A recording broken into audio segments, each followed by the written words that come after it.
حضور علیہ الصلوۃ والسلام کی ایک حدیث مبارکہ کا مفہوم آپ کے سامنے رکھ دیتا ہوں، چونکہ دیکھیں اعمال تو ہم کرتے رہتے ہیں، ہماری زندگی میں عمل ہوتے رہتے ہیں، ایسے ہوں کہ ان کو دوام حاصل ہو جائے، تا قیامت ان کو دوام حاصل ہو جائے، وہ اعمال کیا ہو سکتے ہیں؟ تو حضور علیہ الصلوۃ والسلام نے ارشاد فرمایا کہ جب کوئی انسان انتقال کر جاتا ہے تو 3 اعمال کے علاوہ باقی تمام اعمال کا جو سلسلہ ہے وہ منقطع ہو جاتا ہے۔ اور وہ 3 اعمال کیا ہیں؟ پہلا جو عمل ہے وہ صدقہ جاریہ ہے، دوسرا جو وہ علم جس سے لوگ فائدہ اٹھائیں، تیسرا جو عمل ہے نیک اولاد جو آپ کے لیے دعائے مغفرت کرتی رہے۔ یعنی ایسا عمل کرنا، ایسا علم حاصل کرنا اور اولاد کی تربیت کچھ اس طرح سے کرنا جس سے اللہ کی مخلوق مستفید ہوتی رہے۔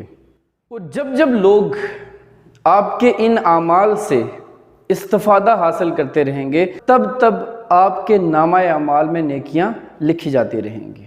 اب صدقہ جاریہ کو سمجھنا ہو تو یہ کوئی بہت بڑا عمل نہیں ہے بھئی، آپ کسی سے ہنس کے جو بات کرتے ہیں، ٹھیک ہے، یہ بھی ایک صدقہ ہے، ٹھیک ہے۔ اور صدقہ جاریہ کیا ہے کہ آپ نے کچھ ایسا صدقہ کیا، ایسا عمل کیا کہ جس سے قیامت تک لوگ کیا ہوتے رہیں گے؟ مستفید ہوتے رہیں گے، یعنی نہ رکنے والا سلسلہ ہو جس کے اندر۔ یعنی ایسا عمل کرو جس سے اللہ کی مخلوق کو فائدہ ہو، اللہ کی مخلوق اس سے ہر لمحے مستفید ہوتی رہے۔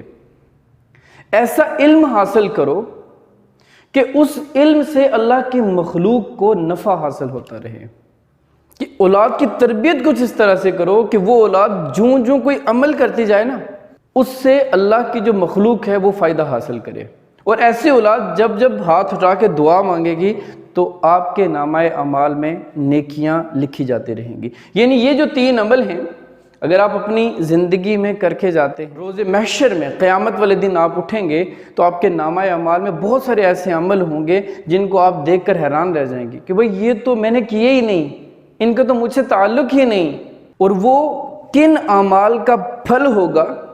جو عمل آپ کو اپنے نامہ اعمال میں نظر آئیں گے وہ کن اعمال کا پھل ہوگا؟ وہ ان 3 اعمال کا پھل ہوگا جو آپ نے دنیا میں کیے ہوں گے اور جن سے لوگوں نے فائدہ حاصل کیا، اور آپ کے نامہ اعمال میں نیکیاں ہی نیکیاں لکھی جاتی رہی ہوں گی۔